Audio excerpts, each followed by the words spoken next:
Thanks for tuning in to PodCatalyst, the official podcast of IABC. Today's conversation is between IABC Executive Director Peter Finn and Chris Lee, Vice President of Employee Experience and Internal Communication for Gallagher Communication in Canada. This is Chris's third time joining us to talk about Gallagher's annual State of the Sector, and we're so glad to have him back. Peter and Chris dig into this year's report, looking at different profiles of communicators. So thrivers, strivers, and survivors were what were outlined in the report, plus the ways that change fatigue is becoming a barrier to success for the first time that they're seeing in this report. We also touch on smart ways to use AI with the human element and much more. And then, in an interesting turn of events, Chris walks us through quantum computing breakthroughs in the future of work. This is a great one to listen to. Thanks again to Chris for joining us, and let's get started with the show. Hi, everyone. My name is Chris Lee, and I'm Vice President of Employee Experience and Internal Communication for Gallagher Communication in Canada. And I really think communication gives organizations the ability to really connect with the human behind the employee.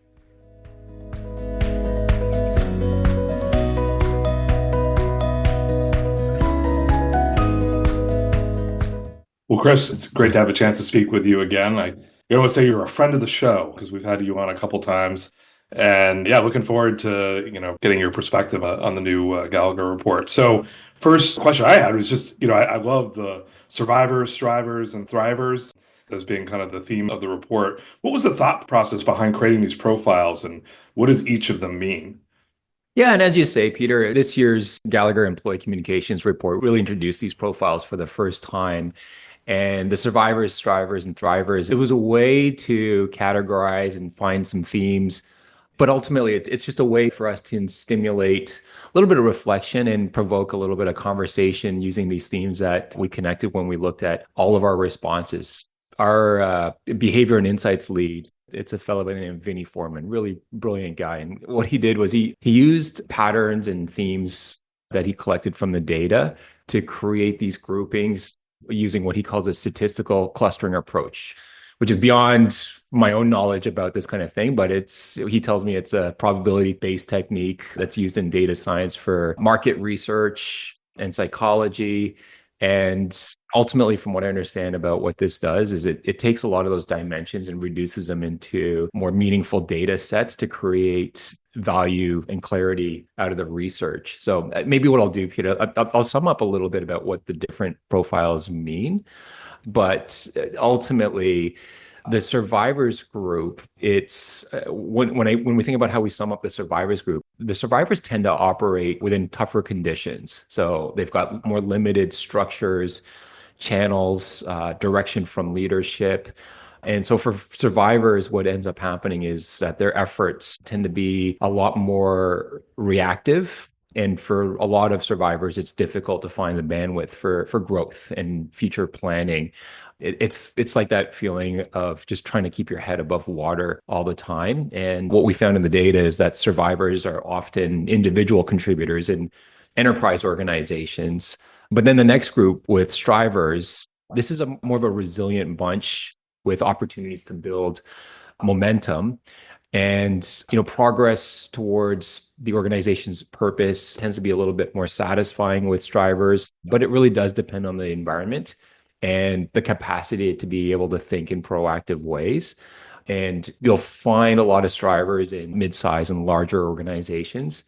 And they also tend to have a remit that goes into more of that wider employee experience function. And then finally, Peter, the thrivers, they tend to be confident, aligned with the broader vision, and skilled at navigating the corporate landscape.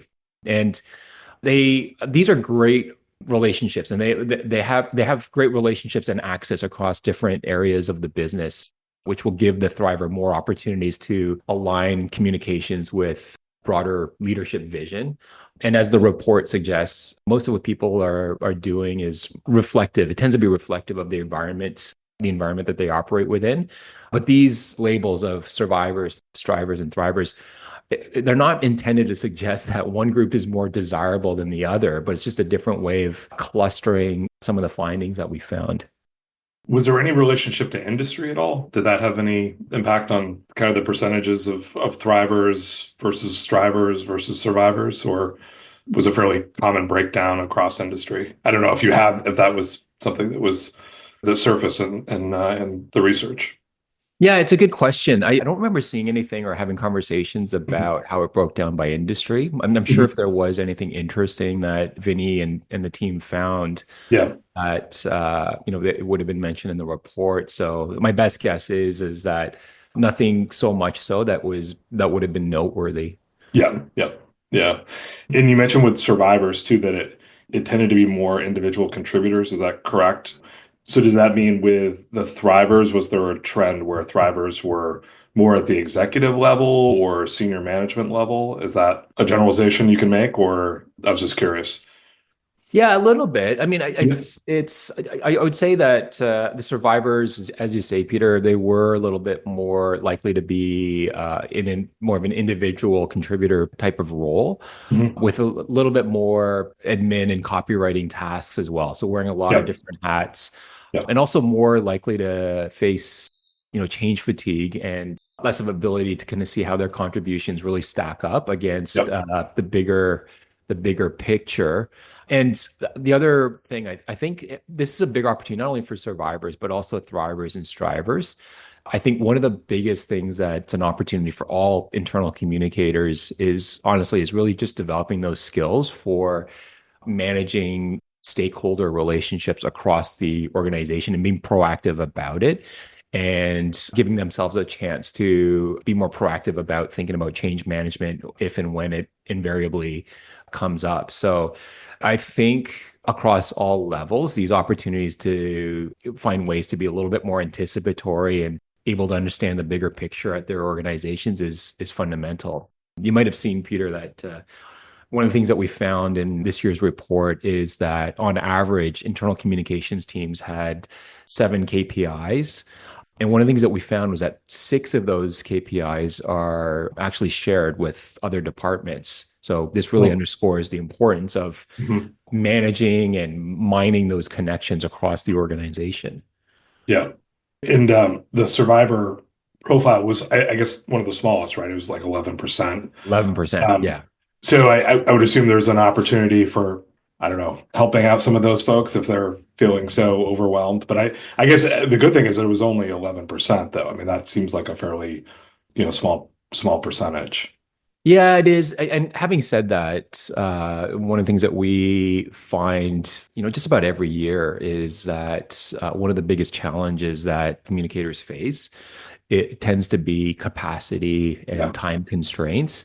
Yeah. And so this is more of a lesson for leadership more so than it is for internal communications teams, is to understand that there is a cost and there's a consequence to having under-resourced teams, right? So their ability to be more proactive and think in more strategic ways about the impact of different types of messaging with employees gets a little bit more limited when time is one of the things that is at a premium for internal communications teams. Yeah.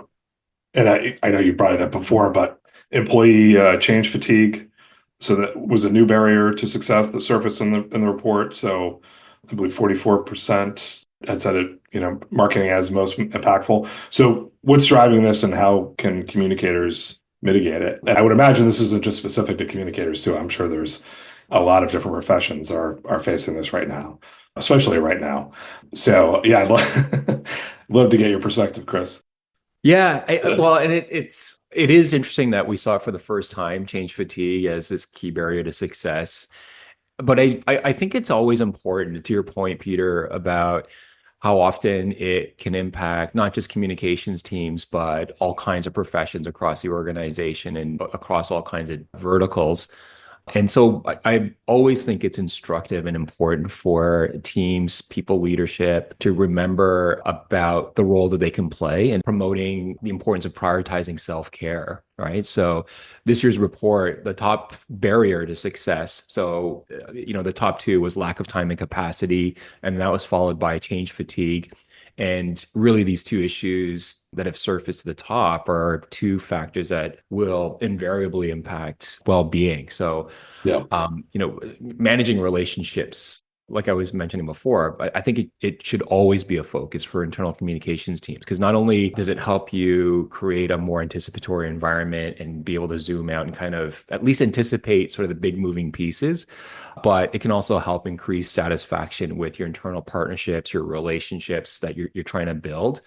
And we saw one thing that we saw in the report is that, communicators that have this collaborative relationship with HR, which is the Yep. team that they share the most KPIs with, are more satisfied. In fact, they're more satisfied than 78% of respondents that say that they have an obstructive relationship with HR. And then we saw, similar findings with those who increase collaboration with C-suite partners. Yeah. No. Interesting. Well, one of the topics that seems pervasive, as what seems to touch every profession, especially communications, is AI. So it looked like in the report, communicators were supportive of using it for assistance. So I think it was around 80%, but 20% were reluctant to have it take over or maybe assist with administrative tasks. So how can communicators increase their comfort with AI to drive efficiency? I know that's a loaded question, but love to hear what your thoughts are on that. Yeah, obviously, no conversation about communications is complete without touching on the role that AI is playing. Yeah. What we continue to find is that many organizations are still early in their adoption journey with AI and rightfully cautious about how best to leverage this impressive tool. And so, when you do have teams that are properly trained, have developed and spent time developing policy and articulating what good governance looks like and guardrails for how to effectively use AI to support their work. Obviously, it's something that can be a terrific way to help improve productivity for employees and also aid in how they're able to perform their roles. And productivity, I think having productivity gains would certainly be something that could be helpful for teams that are struggling with change fatigue and time and capacity issues. Right now, for anybody that's used AI to any degree, sometimes that first interaction with it, generative AI and large language models, can really feel like you've inherited a talented intern with zero experience, but unlimited capacity and this desire to please. And without really understanding how to effectively prompt AI and without understanding what the risks are that might be involved, it can be a frustrating, underwhelming, and also it can be a risky tool. So, ultimately, I think change fatigue it's a cultural imperative, and AI is one of the things that can exacerbate that change fatigue. And AI will have limitations unless the business is committed to thinking about how they can promote resilience and for teams to be more amenable and adaptive to dynamic and evolving situations, and understanding that when you properly deploy and understand how you can take an intentional approach to embracing and adopting AI, it could be a powerful tool that can really help organizations and certainly communications teams. Yeah, it was interesting to see that 38% of respondents said their organizations have little to no guidance around AI or one group that's responsible for it. So I feel like this has happened with maybe some other elements, but where there's really not a lot of guidance at the company, or maybe they haven't really figured out what their philosophy or approach is, like, and how it's going to be utilized. But yeah, what does this say to you? Like, what are your thoughts on that? See, Peter, I do think it's a good thing for all organizations to take their time to ensure that, their teams are aware of and really thoughtful about how you can best manage the risks that might be associated with AI. So this does require a commitment of resources that are dedicated to the role of AI and teams within the organization. And so I really think this is a great opportunity for communications professionals to be proactive about hosting some of these conversations with different stakeholders. And, for those organizations that are slow to having guidance formed for how to use AI, I think because it's invariably going to impact communications teams I think it's important to play a leadership role and start having those conversations so that your communications team can benefit from tools like this. Yeah. Well, it's interesting because, Alex Sevigny, he's spoken at a few different IABC events, and he's a professor at McMaster. And, he had a comment saying that communication professionals have a real opportunity to kind of be leaders around AI and the usage of AI, and made a point that in some respects, communicators kind of missed out on social media when it really came up, as something that we were all using, and where more marketing took kind of hold of that as opposed to the communication practitioners. So I just thought it was an interesting insight that, I mean, I would have to agree that, I mean, there's a lot of, I would think, thought leadership that can come from the communication professional, communicator, and using AI within a company, within an organization. Yeah, it's interesting. I think when COVID initially hit, communications teams were sort of just thrust into a leadership type of role because every organization was scrambling to figure out what do we need to talk to employees about? What can we communicate to them? It was a chaotic environment where every team was really trying to figure out what is our stance on this. We're still in real time learning literally by the minute new developments as it relates to it. And AI is a little bit different in that it's not that the floodgates opened. It was, there was a model that was introduced just over 2 years ago. And, it almost becomes like this slow, like a frog being brought to us like a slow boil. Yeah. And I think that's a mistake. I think it's important for teams to get in front of this.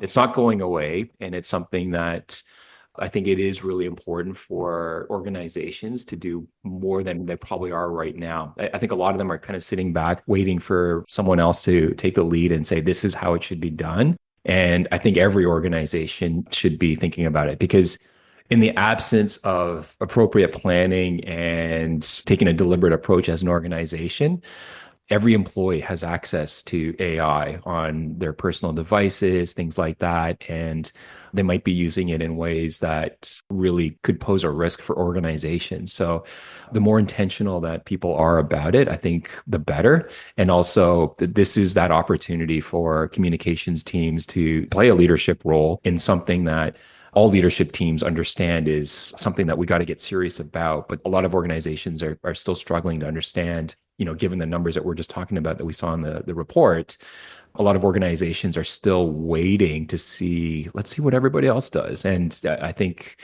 it's important to put some real resources behind this. And that's in my opinion, I think communicators have that chance. Yeah, I totally agree. And I also just wanted to kind of quiz you on, was there anything else in the report that stood out to you or an aha for you that, because you've been, involved and close to this report year over year, anything that came out that you were surprised about or maybe validated, something you've been thinking about lately? Or, yeah, I was just curious. Yeah, I mean, there's always been this sort of tired narrative now about getting a seat at the table.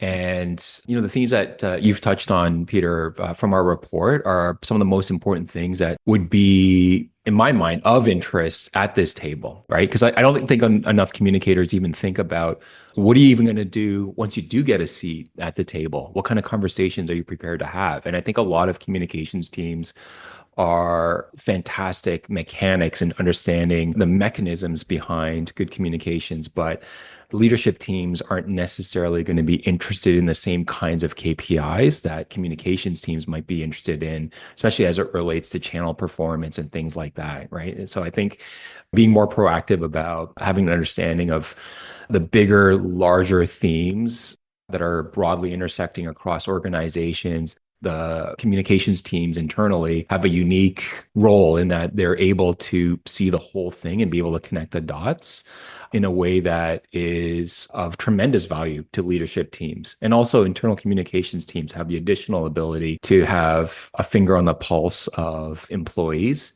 that I think is also really valuable for leadership teams. And once you're able to put those pieces together and paint a really compelling picture for leadership, these are the kinds of things that I think, going back to the earlier idea of fatigue associated with change. These are some of the ways that I think communications teams can really add value that they're uniquely positioned to be able to do. That's great. Yeah, the seat at the table is something that, especially over the last few years, I don't know where it came from. I mean, but it is definitely, especially in my time with IABC, it's something that you hear over and over again. But a really interesting point. So we've asked you this question before, maybe a couple times. So I'm going to avoid asking you what gets you up in the morning. I just want to know, like, what are you passionate about these days? What excites you? What you're doing these days? And it doesn't necessarily have to be work, but just what are you passionate about these days? So there's a couple of things. One is sort of related to work. I am super, super passionate about organizations having this ability to really think about how they can win hearts as well as Mm, minds of employee audiences. And I've been having so many great conversations with employers about how to connect with the human behind the employee. I think employers, they always fall in this trap of we want to think in more employee-centric ways. But I actually feel like that's actually not quite right. I think that's missing a bigger opportunity, which is thinking about it more as a human-centric experience. Because at the end of the day, we're more than just IT analysts and baristas and middle managers, but we're moms and we're pickleball all stars and we're soccer fanatics, right? And so I think the whole idea is, I think it's obviously tempting to think mostly in terms of the message that we want to share with employees. But during times of tremendous change, when you think about what people respond better to, it's leaders that are humanized, more relatable, more authentic. And this is the kind of thing that's going to give you a chance to inspire more trust, which would contribute to loyalty. The other thing that I'm really passionate about, maybe to unhealthy ways, Peter, it has nothing, well, I shouldn't say it has nothing to do with work, but it is connected to work, is I've gone down this rabbit hole on, so as you and I were talking about AI, I started also thinking about quantum computing, quantum physics. And I don't know if you've ever spent any time looking into quantum physics, but I think it challenges everything we think we know about the world and the universe around us and how things work in very startling ways. And once you start to go down this rabbit hole of quantum physics, quantum mechanics, you start to realize that a lot of things that we used to think were impossible, there's just so much evidence now that it's possible, like things like time travel, teleportation, multiple universes, traveling across the universe, like all these kinds of things now in the quantum mechanics realm start to become really fascinating. And then it gets even scarier when you start to think about there's organizations now that have gone pretty far in developing yeah. quantum computing chips. Yep. And people are now trying to speculate on, if you look at quantum computing, what does it look like once you put it as the chassis under artificial intelligence? And are we even ready for that? Yeah. Yeah, you make a really good point. Yeah, because I think it was like Microsoft is like they just made some major breakthrough in their quantum computing or the chip that they were developing. Like, I mean, yeah, And, it's and not to bore you, Peter, but I know yeah, like Microsoft's made a lot of big yeah, strides. Google a couple of months ago, they launched their quantum processing chip called Willow. And there's some math problem or equation that it's solved that would take the world's most powerful supercomputer something like 10 septillion years to solve. So that's like one with 25 wow, zeros. It's one with 25 zeros. It's literally longer than the age of yeah, the universe. yep, And Google's chip solved it in 5 minutes. So that gives you a sense of the sheer scale. We're not talking exponentially faster. We're yeah, talking orders of magnitude that are more yeah, astronomical. So that's why when I think about implications for everything that we do as communicators and as we think about AI, that in our lifetimes, I feel really confident that we're going to see some absolutely mind-boggling things in terms of what technology is going to be able to help us as a society with. yeah. That's wild. I did not hear that though. That's crazy. Yeah, I know. It's like we're getting closer and closer to these things that live in science It- fiction. yeah, that's Yeah. right. Well, Chris, always a pleasure. Really enjoyed speaking with you, and thanks for carving out time to go over the report with me. And thanks so much. My pleasure.